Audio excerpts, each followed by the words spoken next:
Breaking news में बड़ी खबर आपको बता दें, पीएम मोदी से जुड़ी है, जिन्होंने सिवान की धरती पर जाकर विधानसभा चुनाव को लेकर हुंकार भर दिया है।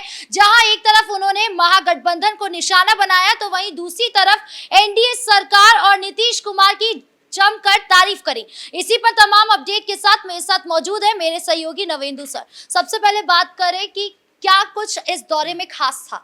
देखिए, पीएम मोदी के इस दौरे ने बिहार का जो चुनावी माहौल है उसे पूरी तरह से बदल दिया। कुछ दिनों पहले तेजस्वी यादव कह रहे थे कि जब पीएम मोदी आएंगे तो अपने जमाइयों को माला पहनाएंगे। पीएम मोदी सिवान पहुंचे और उन्होंने बिहार की जनता को विकास का माला पहना दिया। करीब 6,000 करोड़ रुपए के प्रोजेक्ट का उन्होंने शिलान्यास और लोकार्पण किया। वंदे भारत ट्रेन की सौगात दी, रेल लाइन की सौगात दी, बहुत सारी परियोजनाओं का सीधा शिलान्यास और लोकार्पण किया। लेकिन पीएम मोदी की सबसे ज्यादा जो बात चर्चा में है वो है लालू यादव पर हमला, आरजेडी पर हमला, और किस बात को लेकर हमला, वो है बाबा साहेब भीमराव अंबेडकर के अपमान से जुड़ा।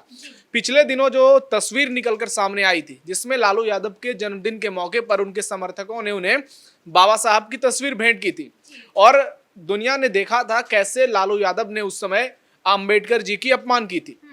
उसके बाद बीजेपी ने इसे बड़ा मुद्दा बनाया, और मुद्दा इसलिए भी ये बड़ा बना क्योंकि ये वही लोग हैं जो खुद को दलितों और शोषितों का मसीहा बताते हैं। ये दावा करते हैं कि इनके राज में दलितों का कल्याण हुआ, लेकिन इन्होंने कितना कल्याण किया और इनकी नजर में दलितों की कितनी इज्जत है वो उस तस्वीर ने बता दी, जिसे लेकर पीएम मोदी ने हुंकार भरी। इस बात की संभावना बहुत पहले से जताई जा रही थी कि पीएम जब सिवान पहुंचेंगे तो वहां से वो लालू यादव और आरजेडी पर हमले करेंगे, और हुआ भी ठीक वैसा ही।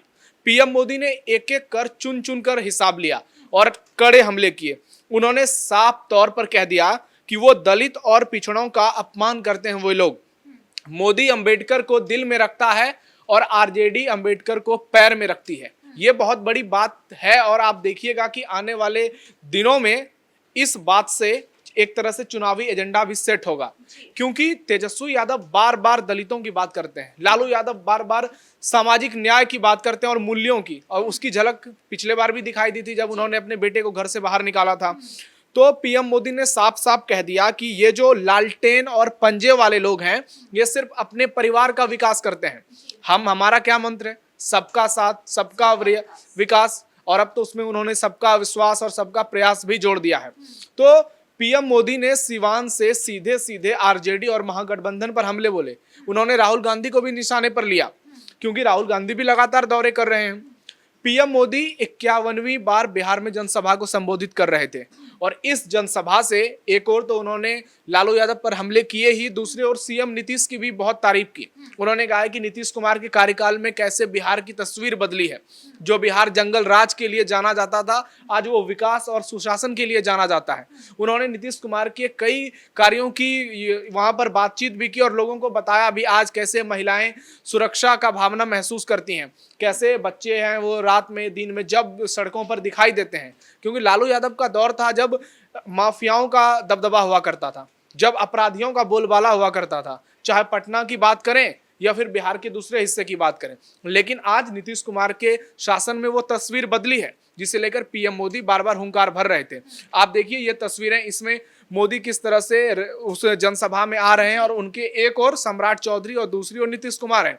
ये भी एक बड़ा चुनावी संदेश है जो बता रहा है कि बीजेपी और जेडीयू कितनी ताकतवर है। एक और नीतीश कुमार हैं जो जेडीयू को रिप्रेजेंट कर रहे हैं, तो दूसरी ओर सम्राट चौधरी हैं जिन्हें बिहार बीजेपी का सबसे भरोसेमंद चेहरा माना जा रहा है। और जब पीएम मोदी मंच पर पहुंचते हैं तो ये जो एनडीए की मजबूती है ये कई गुना और ज्यादा दिखने लगती है, क्योंकि इसमें चिराग पासवान का चेहरा नजर आता है, जीतन राम मांझी जैसे दलित नेता नजर आते हैं, और जीतन राम मांझी के जरिए पीएम मोदी दलितों को भी मैसेज देना चाहते हैं कि वो दलितों का कितना सम्मान करते हैं। नीतीश कुमार के बाद उन्होंने सबसे पहले जीतन राम मांझी का नाम लिया, उसके बाद वहां उपेंद्र कुशवाहा थे, उनसे आगे बढ़कर हाथ मिलाया। तो ये सारी जो तस्वीरें हैं ये लोगों में एक संदेश देती हैं। जो उपेंद्र कुशवाहा के वर्ग के लोग हैं उन्हें महसूस होगा कि पीएम मोदी ने उपेंद्र कुशवाहा से, वहां पे बहुत सारे लोग मौजूद थे लेकिन उनसे आगे बढ़कर हाथ मिलाया। जीतन राम मांझी का नाम उन्होंने सबसे पहले लिया, और हर बार वो लेते हैं। चिराग पासवान का पीठ ठोकते हैं हर बार। तो एक पीएम मोदी की जो बॉडी लैंग्वेज है उससे साफ तौर पर यह नजर आता है कि पीएम मोदी सबको लेकर चलने की बात करते हैं। आप दूसरी ओर देख लीजिए, आरजेडी में अभी तक क्या वहां पे समाधान निकला है, कुछ खबर ही नहीं आई है। पीएम मोदी भी बिहार का दौरा कर रहे हैं, राहुल गांधी भी बिहार का कर रहे हैं।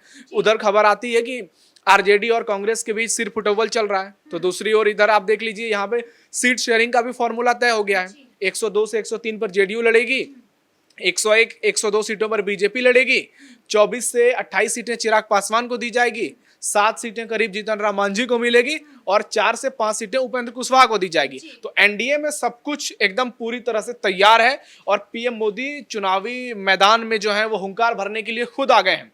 बीजेपी और जेडीयू ये दो बहुत मजबूत पार्टी है एनडीए में और नीतीश कुमार का चेहरा है इनके पास, और नीतीश कुमार के चेहरे के साथ जब पीएम मोदी का चेहरा जुड़ता है तो ये ताकत जो है ये दोगुना हो जाता है, जो कि आरजेडी के खेमे में नजर नहीं आता है। वहां कौन है? वहां तेजस्वी यादव है, तेजस्वी यादव, उसके अलावा राहुल गांधी।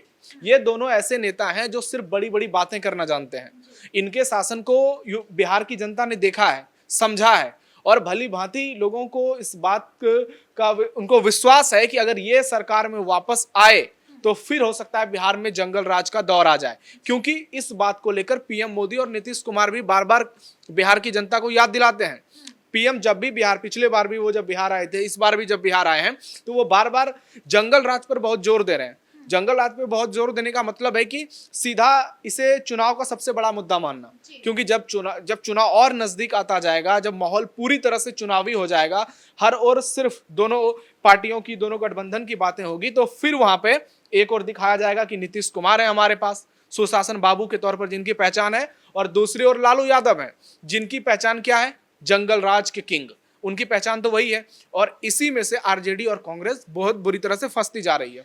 हमने पीएम मोदी को देखा कि लगातार वो बिहार की धरती पर आ रहे हैं, लगातार वो योजना और उद्घाटन कर रहे हैं। तो ये क्या चुनाव को लेकर हो रहा है या फिर कुछ और रणनीति सोची जा रही है? ये पूरी रणनीति विकास की है या फिर आरजेडी जिस तरीके से बार बार कह रही है कि ये सब चुनाव को देकर कर रहे हैं, जैसे चुनाव खत्म होगा तो पीएम मोदी कभी भी बिहार की धरती पर नहीं नजर आएंगे? मैंने आपको शुरू में क्या बताया कि पीएम मोदी की ये 51वीं जनसभा है बिहार में, यानी 50 बार वो पहले संबोधित कर चुके हैं और जब भी आते हैं वो पिटारा लेकर आते हैं खजाने का। और इसका जिक्र नीतीश कुमार ने अपने संबोधन में किया कि पीएम मोदी ने इस बार बिहार पर विशेष ध्यान दिया है। आप स्पेशल पैकेज की बात कर लीजिए, जो इस बार बजट आया था पिछले बार, उसमें बिहार को अलग से पैसे दिए गए और सबसे ज्यादा पैसे दिए गए। बिहार विशेष राज्य का दर्जा नहीं मिला लेकिन उससे कम भी नहीं मिला।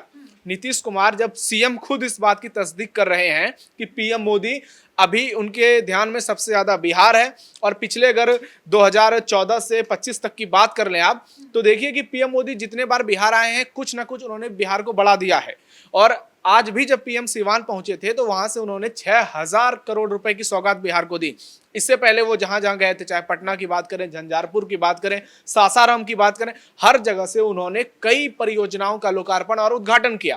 और पीएम मोदी की सबसे खास बात यही है जो वो बार बार दोहराते हैं कि मोदी जिस चीज का शिलान्यास करते हैं उसका लोकार्पण भी वही करते हैं। और बिहार में भी देखा गया है कि पीएम मोदी जब पटना गए थे तो एयरपोर्ट का जो नया टर्मिनल है उसका लोकार्पण किया था, कई सड़कों की सौगात दी थी, बिजली की लाइन जो थी उसे बढ़ावा दिया था, रेल लाइन जो प्रोजेक्ट है उसको मंजूरी मिली थी, वंदे भारत लगातार बिहार में चलाए जा रहे हैं। तो ऐसे में पीएम मोदी के दौरे को सिर्फ चुनाव के नजरिए से नहीं देखा जाना चाहिए। हाँ, चुनावी नजरिया इसमें जरूर शामिल है, लेकिन वो इसलिए क्योंकि चुनाव अब नजदीक है और उसके लिए तो प्रचार करना ही पड़ेगा।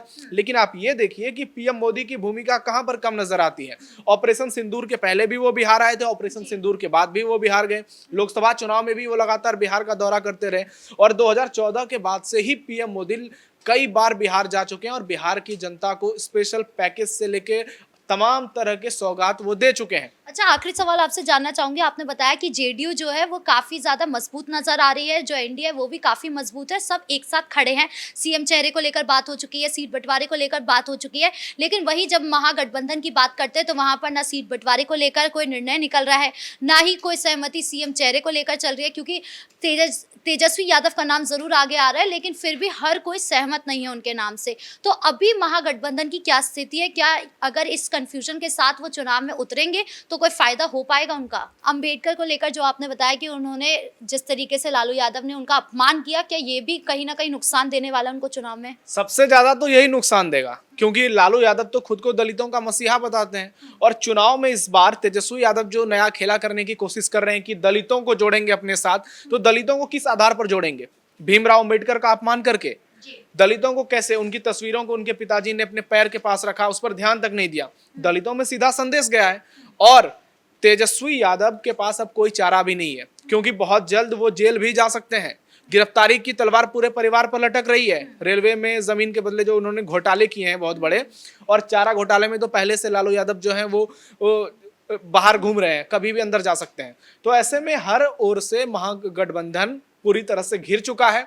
राहुल गांधी भी जब बिहार जाते हैं तो उन पर कुछ ना कुछ केस ही हो जाता है, क्योंकि वो कोई ना कोई नया बवाल काट के आ जाते हैं।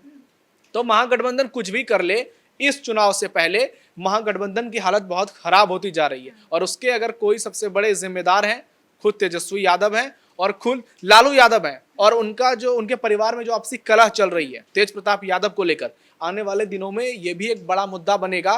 कुल मिलाकर एनडीए हर ओर से उन्हें घेरने की तैयारी कर रही है, और इसीलिए बीजेपी ने पटना में स्पेशल वॉर रूम बनाया है, जिसके जरिए वो बिहार की एक एक जनता तक पहुंचने की पूरी कोशिश कर रही है। इस मुद्दे पर तमाम अपडेट के लिए आपका बहुत बहुत धन्यवाद। तो पीएम मोदी सिवान पहुंचे, जहां उन्होंने बिहार की जनता को कई सौगात दिए, जहां पर एक तरफ तो उन्होंने एनडीए सरकार की खूब तारीफ करी, बहुत समर्थन किया, लेकिन वही दूसरी तरफ उन्होंने महागठबंधन को लेकर कई निशाना साधा, जिसको लेकर अब महागठबंधन में भी हड़कंप मचा हुआ है। ब्रेकिंग न्यूज में इतना ही। कैमरा पर्सन कुणाल के साथ मैं राधिका राज।